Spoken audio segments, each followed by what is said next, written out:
All right. Welcome everybody to another episode of Hot Seat Automotive Podcast. Your buddy CJ here, and we are talking about all things automotive industry, cars, gearhead stuff, real car guy talk. This is the place for real car guy talk. Welcome everybody. So grateful that you're all here. I love all my subscribers. Please give me a like and subscribe. Visitors, you guys are welcome too. Would love you to become a subscriber.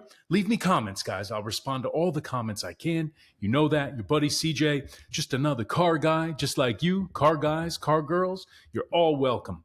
And let's get into this. So tonight's topic, as you know, guys, we talk about cars, all kinds of vehicles, everything that gearheads and automotive enthusiasts are interested in.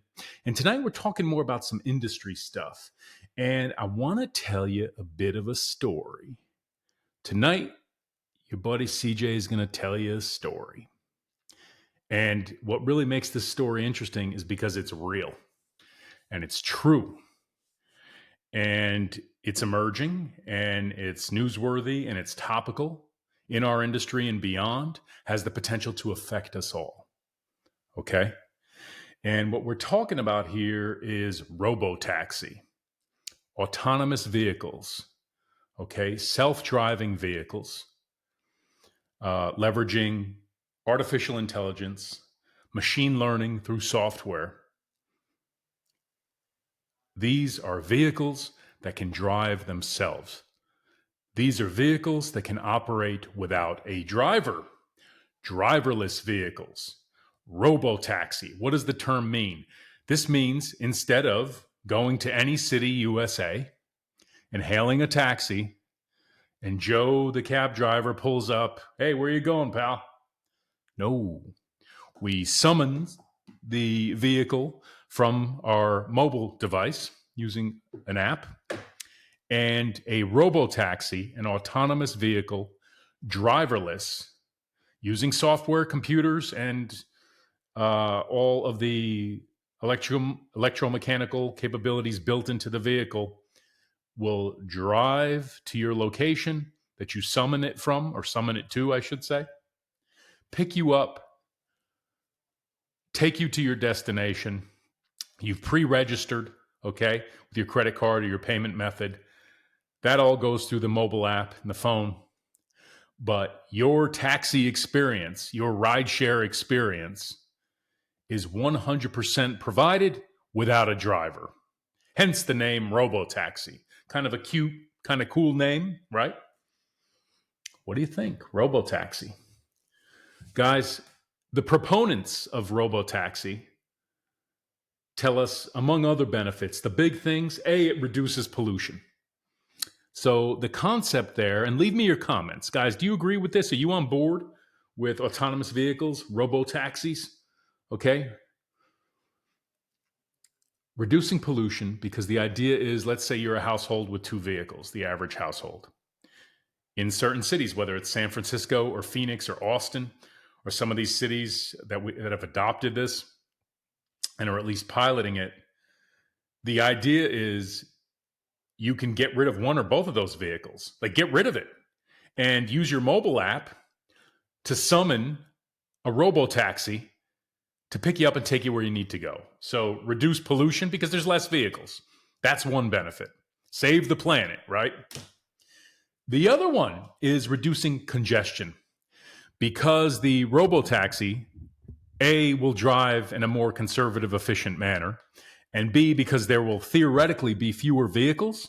Like if you and I are no longer driving our vehicles, and instead we're summoning this robo-taxi, okay, this autonomous vehicle to come pick us up, there's less congestion, okay? And vehicles are only out there on the road when they're summoned, when they're on demand. You know, that a lot of that concept. So there's that. The other big one is accessibility. So this one says, if you're disabled, if you're a poor soul that cannot drive yourself for whatever reason, you can leverage autonomous vehicles, self-driving vehicles, a robo-taxi to take you where you need to go. The other thing would be like the elderly, right? Folks who can't drive, you could potentially leverage the accessible aspect of the robo-taxi. The other big one is safety. maybe a bit subjective. We're going to get into this because I'm about to tell you a story, as I promised at the beginning of the episode, that may change the way you think. And if you weren't aware of it, it may all come off as kind of shocking and maybe a bit disturbing and raise some red flags to all of this. We'll get to that in a moment, I promise. Good stuff. Real talk tonight. You know, we're all about real talk on this show. It's not about politics. Okay? We are not about a political agenda on either side or three sides of the fence. We are not about any of that. We're about our hobby, the automotive industry, and how it affects you and I, and what we think about it. The other thing is safety, right? So the concept is that the artificial intelligence, the machine learning, the software is a better and safer operator of the vehicle than you or me. Also, you and I, we can get tired. We can become incapacitated due to health or medical issues while driving. That's unsafe. We can be intoxicated or inebriated or whatever. Computer does not get tired. The Robo-taxi does not become intoxicated. There's other risks. But this is the upside. The proponents of self-driving vehicles, autonomous vehicles, Robo-taxi used as part of public transportation or part of rideshare programs are those 3 or 4 things I just mentioned. So there's that. Bit of background. Okay? Now let's get specific here. I want to talk about a company called Cruise. Who's Cruise? Let me show you. You know, on this show, we look at things together. It's part of the fun we have, isn't it? We have fun. Even when we're talking about industry stuff, we have fun. So who is Cruise and what is Cruise? Founded right around 2013, guys, California company, focused on autonomous vehicles and self-driving.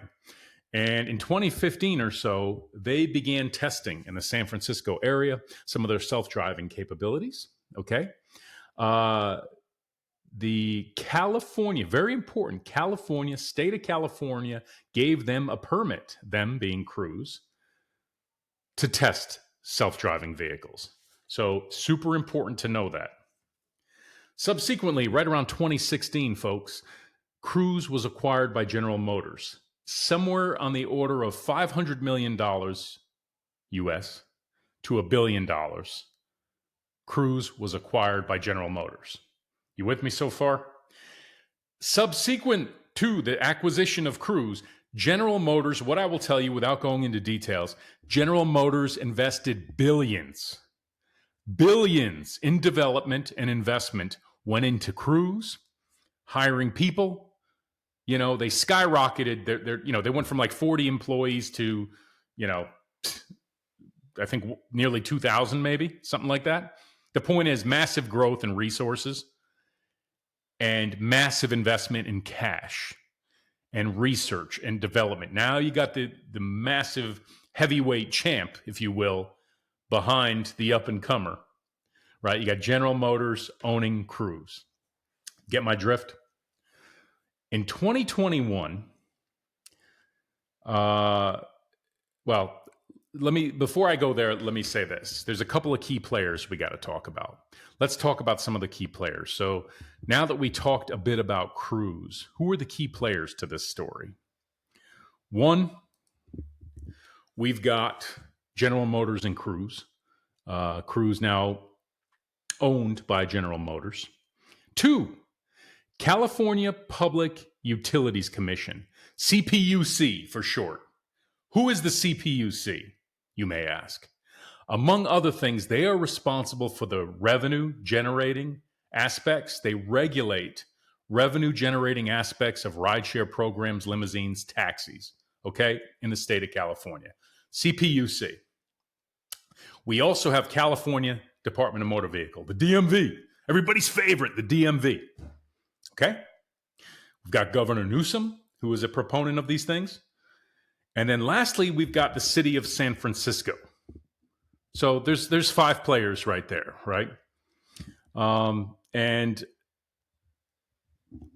with Cruise's upcoming development, let's talk about what happened and let's fast forward to present day because I'm about to spill the drama. Here comes the tea.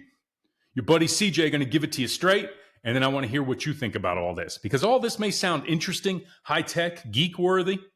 You're either a proponent of it or you're not. You think it's a cool idea. You think it's a terrible idea. You don't care. Leave me your comments. Tell me what you think, but it's about to get wild and unsettling. And I'm going to give it to you straight, and then I'm going to tell you what I think about it. Okay, let's look at this together. This is the Cruise logo. Join the driverless revolution with the Robo-taxi, Cruise Robo-taxi. Couple things to know.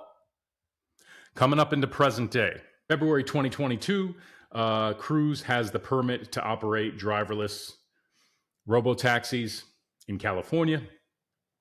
In June of 2022, they get the okay from CPUC to start charging revenue. So now it's a business, right? It goes from cool innovation and technology, an idea, a pilot, something that's being rolled out for free by Cruise, and there's another primary player in California, which is Waymo. We're not going to talk about them tonight. They're still operating out there, by the way.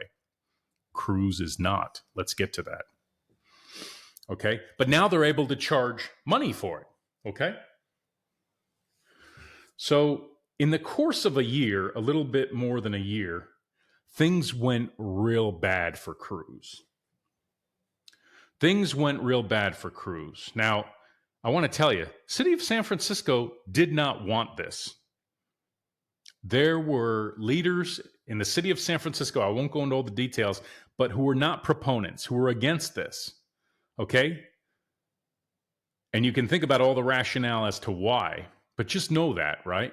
This was something that state of California, various agencies, the governor was behind. And in my opinion, in my view, this was a narrative, right? Around innovation, around doing what's right, going green, socially justified innovation, so to speak, right? And I'm just being blunt with you because I think regardless of where you sit politically, these are the facts. Okay? I don't think you can dispute it. You know, it's not like people were screaming for this. When was the last time you had someone say, boy, I really wish there was a robot taxi that would change my life? Yeah, like never. Anyway. So let's fast forward. The robo-taxis were not without their issues.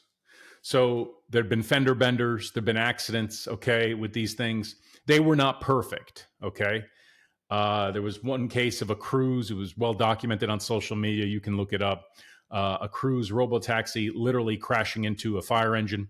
These things would pause and block intersections. They had bugs, issues, and glitches. Okay? So there's that. You got to know that. Leading up to October 2nd, 2023. Here it is, guys. About 9:30 p.m. in San Francisco. Things went bad. Things went pretty bad. A hit-and-run accident in San Francisco involving a car driven by a human being, a car and driver, who fled the scene and, to my knowledge, has not been apprehended or identified, struck a pedestrian, tragically. This woman was hurt. She survived the initial impact. Taking a swig of coffee. The impact was such that, unfortunately, that poor woman, that poor soul, was thrown into an oncoming lane going, I guess, the opposite way. My understanding. That vehicle coming the opposite way was a Cruise Robo-taxi. Cruise Robo-taxi struck the woman, drove over her, and halted. It stopped on top of her. My God, terrible, right? She survived. So here's the facts. Hit and run driver hits this poor pedestrian. She flies into this lane. Cruise robo-taxi with no driver, a driverless robo-taxi, hits this poor woman, drives over her, and stops with, to my knowledge, the rear axle stopped on top of her, one of the rear wheels. Doesn't stop there. The story doesn't stop there. The robo-taxi then allegedly continued, once after it stopped, it proceeded to drive to get itself out of traffic. It realized there was some form of obstruction, apparently, on that rear axle. It had hit something and it was on top of something. my understanding, to clear the lane, the vehicle drove another 20 feet and unfortunately dragged this poor woman. She survived. She's recovering. I have no details. It is my understanding that she is in recovery. So that's good news, right? All right. Those are the facts, or the allegations, I should say. There's some fact in there. There's also some element of allegation. Here's where it goes wrong. Here's where it goes from bad to worse, folks. Okay. California regulators came out immediately and said, investigation, we need to see what happened here. One of the major allegations is that Cruise misrepresented facts and neglected to share all evidence and information. So allegedly, Cruise shared a video with the investigators in the state of California, but they truncated the video. They shared part of the full video initially, like in the first 24 hours, something like that, showing the vehicle coming to a stop. They didn't show the additional 20 feet. They didn't show the fact that the vehicle halted and then continued to drive. That's number one. So you've got an allegation of misrepresentation, and not cooperating fully with investigators. Okay. The other thing is that California ultimately revoked Cruise's permits. After Cruise suspended their operations, California revoked their permits to operate. And I believe subsequently, Cruise put all of their operations nationally in several other cities I mentioned on pause. A couple other things in the aftermath. So blood and guts everywhere, right? Lawyering up in a bit of this. The accusations fly, right? Everyone went from go, go, go, Robo-taxi. It's the right thing to do for society. It's the right thing to do to save the planet. And then something goes wrong and everyone's pointing fingers. And a lot of that focus is on Cruise, okay? So right now what's pending, this is not done, folks. This is still in development. This is still ongoing. So there's like a $1.5 million fine that's pending for General Motors here and Cruise. And let's put that in context. That's a lot of money for you or me, maybe. That is nothing to General Motors. That's almost a joke. That's a rounding error. And of course, I'm being a bit facetious, but my message is sincere. I just got done telling you that General Motors has invested billions in this initiative. This has been a fairly significant bet for General Motors. Okay? So, first of all, $1.5 million is the equivalent of a slap in the hand. And I think GM is bucking for a settlement here if they fall on their sword and do some things. I think the next hearing is set for February. Cruise has been eviscerated as a business unit. I don't say that lightly as a business guy. Cruise has been eviscerated. They've laid off somewhere on the order of 900 workers based on information I could see. That's a lot of people losing their jobs. Somewhere on the order of 9 executives have been dismissed. Sometimes it's hard to feel sorry for executives, but there's been, a bit of a bloodbath, right? The buck has to stop somewhere. You got to look at leadership. And that's what happened. GM has inserted, instead of speaking of autonomy, to use an analogy, instead of letting Cruise operate as a sort of an autonomous acquisition, an autonomous business unit within GM, GM is now exerting a lot of control from my perspective. That's my observation. I'm not an insider. I have no insider information. It is my observation. And through appearance, in my opinion, it looks like GM is now retrofitting a lot of control and heavily exerting itself. They put some key aces in there, some key executives to now run and manage Cruise. Okay. Cruise has issued a statement. You ready for this? And I'm paraphrasing. They've probably issued several statements. But one of the things they've done through executive leadership, GM and Cruise, I'm paraphrasing, but they're committed to the highest standards of safety, integrity, and accountability. Safety, integrity, and accountability. Now, they're committed to those things. Were they committed to those things a year ago? I don't know. I wasn't there. I only know the result. However, I've also observed from this story we're talking about tonight that these guys were running on jet fuel. These guys were skyrocketing into production, into service in California. They were being pushed and pulled and exerting their own efforts to go live. That's my view. What do you think? Leave me comments. Okay. Couple things. Food for thought now. I got a question for you. Hot Seat Automotive Media Podcast listeners and subscribers. That tragic accident on October 2nd, 2023, would the outcome have been different if you were driving?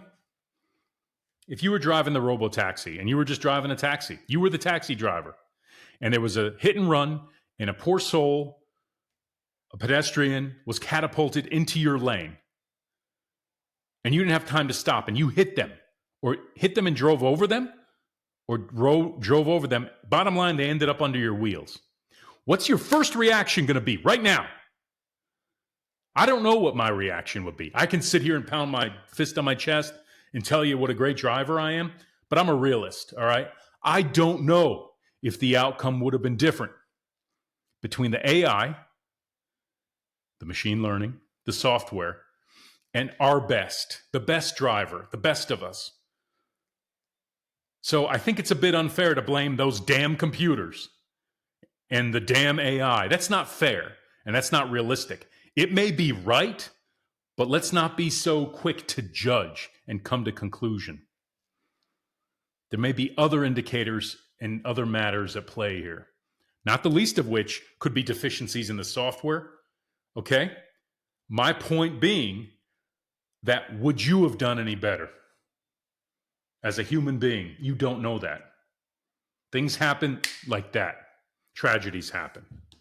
So I'm not so quick to pass judgment on that aspect. I got another question for you. This is going out to the state of California, regulators. And I am not getting political on here, nor will I ever. It's irrelevant to a car guy discussion. But I'm going to ask a question, California regulators, and this is relevant. Did anyone out there predict or expect perfection from the AI, the artificial intelligence, from the self-driving software, from the autonomous vehicle? Did you think you were going to get perfection? Because you're not, and you never will. And it's not just California. I'm not picking on California. But proponents of autonomous vehicles and self-driving vehicles and robo-taxis, be real. You are operating, even if the software is better than you and I, they're operating in an unpredictable, uncontrolled environment. They are operating these robo-taxis in uncontrolled environments. This is not a lab. This is the real world where you've got pedestrians, you've got imperfect roads, imperfect driving conditions, permutations and combinations of bad things that can happen are off the chain and immeasurable. The permutations and combinations of scenarios that these robo-taxis can face is almost infinite. And I don't care what an actuary says or a software development engineer. I don't care what you say. I'm telling you, it will never be perfect. There are no absolutes with autonomous vehicles. It's just not possible. Okay? In the AI realm, I claim it's not possible. There is unpredictability out there in the world on the roads. I'm not saying this particular incident on October 2nd, 2023 was 100% unavoidable. Perhaps it was avoidable, or there could have at least been a better outcome with enhancements to the software and the machine learning and the sensors and all of the above. Okay? My point being, you cannot expect that safer driving probability and magnitude that can be proved by an actuary and by the models, the risk models. You may be able to prove that out, that the autonomous vehicle, the robo-taxi, is safer than you and I as a driver, but you'll never get that risk to zero. the risk remains of really bad things happening, and it will never be perfect. Here's an analogy. How many out there, raise your hand, leave me comments. I'm talking to you. Leave me comments. Raise your hand. Have you used a computer before? Have you used software applications on your phone, on your laptop, on your desktop? Of course, the answer is yes. Your home security system has an electronic interface. Your refrigerator might have an electronic interface, computer. Your smart TV. Second question, have you ever experienced a software bug, a software error, or a glitch? Answer is yes. I'm going to go out on a limb and say that 100% of my listeners and my subscribers, love you guys, and any guests, welcome. Leave me comments. All of us have experienced bugs, glitches, software errors, and misconfigurations and problems. So why do we expect perfection from an autonomous vehicle that, in my view, was kind of rushed to the market, robo-taxis? Why would we expect perfection? There will never be perfection. Were these things tested and validated sufficiently? I don't know. Do you know? You know, within the realm of reasonable, not absolute, you can test and validate this software, right? Software can be tested and validated in the medical industry, in the manufacturing industry, not to a level of perfection, but there's the concept of like 5 nines of quality. Was this tested and certified at 5 nines? Leave me comments if you know about quality assurance and the 5 nines. Look it up if you're not familiar with it. I can't answer that question. General Motors, can you answer that question? Cruise? State of California, can you answer that question? Were the robo-taxis tested and validated at 5 nines of reliability against the most likely scenarios? Because as I just got done saying, I don't believe you can achieve perfection in safety here. You cannot eliminate risk. You can reduce it. Was every effort made to do that? I don't know. Where were the regulators? Was there any complacency here? Complacency on the part of regulators? Because right now, it's super easy to Monday morning quarterback this. I call it hypocrisy. Starting to sound like hypocrisy to your buddy CJ. It's very easy after the tragedy of October 2nd, 2023, to come out as a regulator and say, oh boy, shame on you, General Motors, shame on you, Cruise. I'm not so fast to say that without knowing all the facts. As a matter of fact, there's probably enough complacency to go around. I suspect your buddy CJ's been around for a while in business and in this industry to know that there's probably enough complacency to go around. And that's unfortunate, but that's my gut feel. That's what I think. What do you think? Leave me comments. Okay. Here's something else. Food for thought. I got a question for you, and I don't know the answer to this. State of California agencies, Cruise, General Motors. Why weren't safety drivers put in place? One of the implementations of autonomous vehicles and self-driving vehicles is the use of safety drivers. What's a safety driver, you may ask? So we've got our robo-taxi, our Cruise robo-taxi, pretty cool. I think we'd all agree that whether you support it, not, or indifferent, we got to agree it's cool technology, okay? It's an innovation, at least. It's Knight Rider. Come on, it's Knight Rider come to life. Kit, I need you, buddy. Come on, a little bit of fun tonight. But in all seriousness, they could have put a human being as a fail-safe in that driver's seat. These cars still have steering wheels. I believe they all do.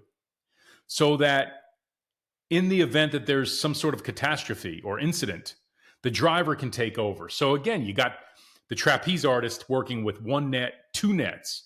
The first net is the software. This poor woman gets hit in this hit and run, comes flying over into our lane. The driver can grab the wheel, jam on the brakes, and stop. The driver can override the computer, the AI, the artificial intelligence, and instead of letting that vehicle continue another 20 feet and dragging this poor woman, the driver can override that and prevent that from happening. Why wasn't that implemented? This is not 2050. This is not the year 3000. I'm not an old head and I'm against innovation, okay? But I believe that there is a bleeding edge. There's a leading edge in innovation, but there's a bleeding edge. Was California on the bleeding edge here, trying to go great guns and all in on this innovative narrative of driverless robo-taxis, a fleet of driverless robo-taxis, two companies out there generating revenue, saving the planet? They didn't want you or me sitting in that driver's seat because of the way it looks. From an appearance standpoint, it looks like every other taxi cab, Lyft, Uber that's out there. Got to get the driver out of there to complete the narrative. That's my view. That's my personal opinion. I think that was a big part of this, because your mission is not accomplished if you believe in that narrative, okay? For whatever reason, if you believe we've got to go full robo-taxi, save the planet, help people who need it, all these things, right? If there's still a dude sitting in the driver's seat, there's a problem with that visually for these people, I'm sure. That's what I think. So the idea was, no, we got to go all in. All your chips, whoosh, push them in on the table. Place a big bet. Get it out there. Push it out there. Is that what happened here? Was there a excessive, accelerated push to get these robo-taxis to market, to get them in service, particularly in San Francisco? They're still out there.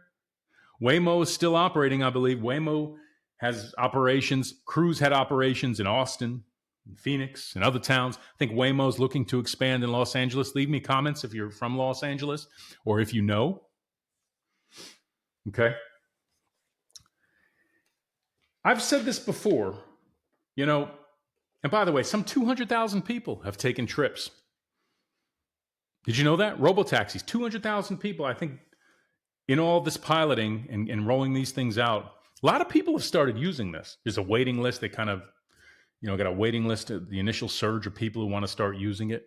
There is a market for it. I don't know who these people are. I'm not in any rush to get in a robo-taxi. Tell me what you think in the comments. But guys, I have a lot of, I'm saddened by the outcome here. One, because somebody got hurt. Injury, loss of human life. Fortunately, this poor woman didn't pass. I don't know what her condition is today. I understand she's doing better. God bless this poor woman. But anytime somebody gets hurt, it's a bad thing. Two, when people lose their jobs, and you could talk about taxi cab drivers, Uber and Lyft drivers. Let's talk about that. Think about that. Who, because of this new innovation, this disruptive innovation, they could potentially lose their jobs if this thing scales up. But today, let's talk about what is. People working at Cruise who thought they were on the next skyrocket to retirement and a wonderful career. A lot of people lost their jobs. That's not good. General Motors, how is this going to play out for General Motors? I don't know. It's big business, right? This was an investment, one of many with billions invested. Will it be a total loss? I don't know. Will they make a comeback? Waymo is apparently doing okay. I don't know how they're doing financially, but I know that they're continuing to operate. So those are a few thoughts. Citizens of California, other places where you do have robo-taxis, autonomous vehicles on the road. Leave comments, please. Let us know what you think. Are you a proponent? Are you an opponent? Are you somewhere in the middle? Do you think it's all silly? Do you think it's really cool innovation? Hot Seat Automotive Media Podcast, guys. I wanted to come on here tonight and leave a few thoughts on this. Eager to hear from you. Hopefully you found this interesting. I know I do. I find this whole thing interesting. Self-driving vehicles, autonomous vehicles, robo-taxis, Where's it all going? Guys, give me a like and subscribe. Leave me some comments. Have a wonderful evening, and I'll see you on the next one. Peace.